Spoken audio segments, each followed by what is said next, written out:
Developing countries are facing several barriers for the energy transition, but more than just the clean energy transition, also just energy transition. Let's mention some of them. One, several developing countries are depending on revenues from fossil fuels for their fiscal space.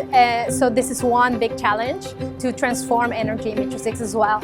Because if you depend on these resources, then you will also tend, this has been shown by some research we have done in Latin America, you will also tend to invest in fossil fuels as well to keep those revenues coming into your economy. So that's one big challenge that we have.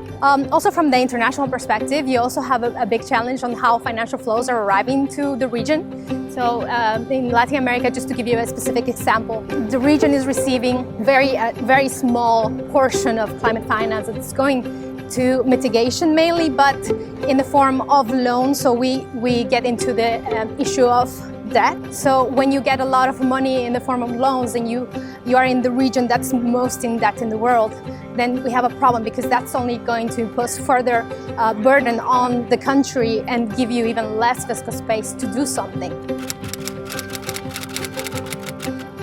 Some ways to make it easier would be with coordination, collaboration. We need to put all the key actors together.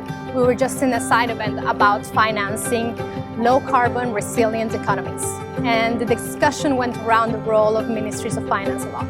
So there needs to be leadership on the public side to put the political will there for changes to happen in regulation, on how you allocate budget, on strategizing around climate action. But there are other actors that should be in that discussion as well. Those actors are banks, as mentioned already, but several others that are very important. And those actors are the communities.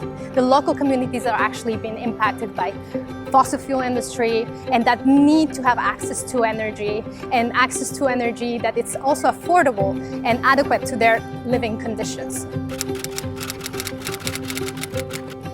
There needs to be more finance going to adaptation. We know that finance for adaptation has not been allocated evenly, even though in the Convention, the Paris Agreement, everywhere we see decisions going towards a 50-50 share, and it's not the case right now. There needs to be more finance, not only for adaptation, there needs to be more finance for loss and damage. That's a key issue, and that's a big fight for all the developing world in this COP.